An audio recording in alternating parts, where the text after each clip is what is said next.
Breaking news. Welcome to today's headlines.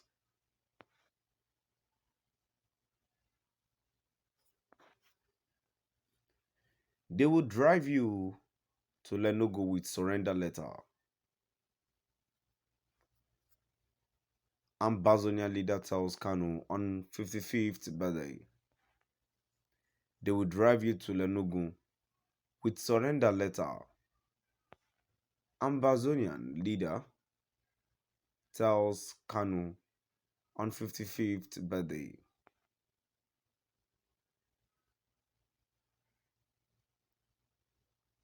To my dear listeners from wherever you're listening from, please stay tuned as I read today's news.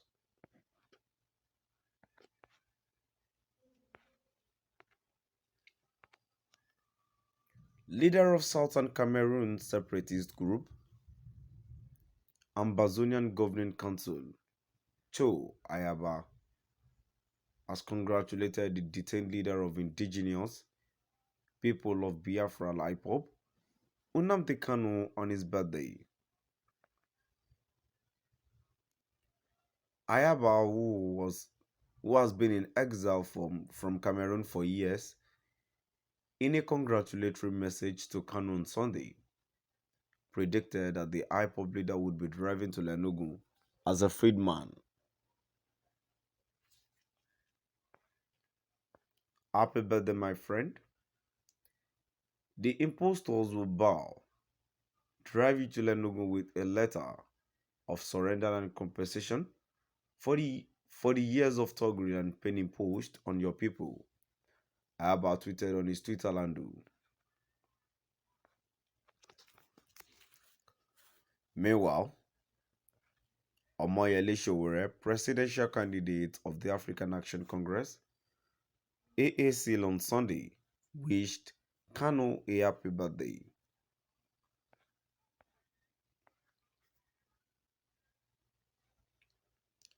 Sowore also used the occasion of Kanu's 55th birthday to demand the immediate and unconditional release of the separatist leader who has been in the detention facility of Nigerian Secret Police, Department of State Services, DSS, since June 2021.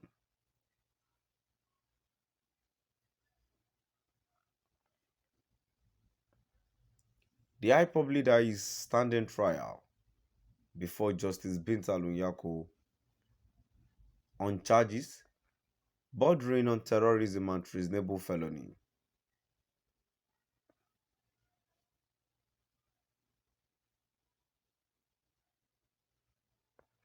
Describing the IPOB leader's detention as unjust, the activist posted on his Twitter and Facebook page, "Today is Mazi Nnamdi Kanu's birthday. However, he is being unjustly held in detention by the lawless and inhuman at Buhari regime because he stood up for self-determination. We demand that at Mazi Nnamdi Kanu be freed unconditionally. Free Nnamdi Kanu now. We can't continue like this." On Thursday, the same DSS refused to grant Sowore access to meet with the detained Kanu despite receiving a formal invitation from the self-determination agitator. Sowore, who was at the DSS headquarters in Abuja, was listed among those expected to visit Kanu as requested by the IPOB leader.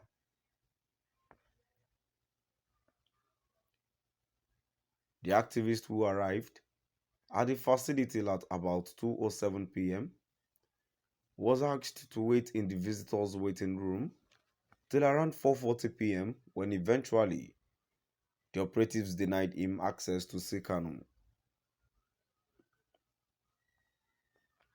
While narrating his ordeal at the DSS facility to journalists, Sowore said Kanu's father-in-law, who was also at the facility to visit the IPOB leader, kept his maiden brief to enable him, Showore, to take his turn since the service could permit only one person at a time.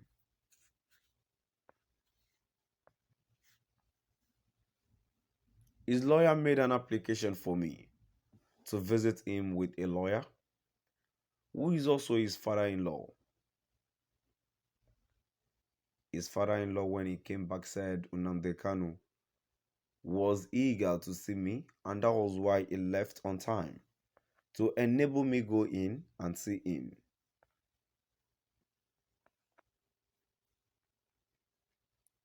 I waited for another 20 minutes, and we had to approach them to know what was going on.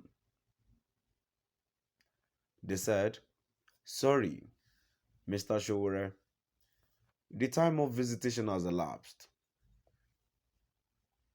And that was how I was denied the opportunity to see him. So I am going to be pushing for a visitation by this time around. When I am going to invite everybody to come with me. Anybody who is willing to come.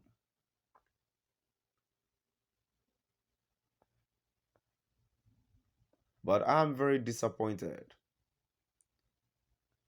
They think they can play games with some of us who are interested in seeing him free as soon as possible.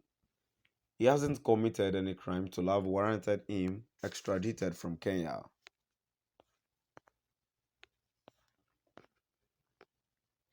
I know how sensitive they are about this. They have attacked me several times, but what is important is his right and the right of his people, the right of Africans to seek whenever they want, their right either to self-determination, liberty, freedom of association and movement that are not only enshrined even in our constitution but also guaranteed by international organizations, Showore narrated on Thursday. So, my dear listeners, now I've come to the end of our today's news.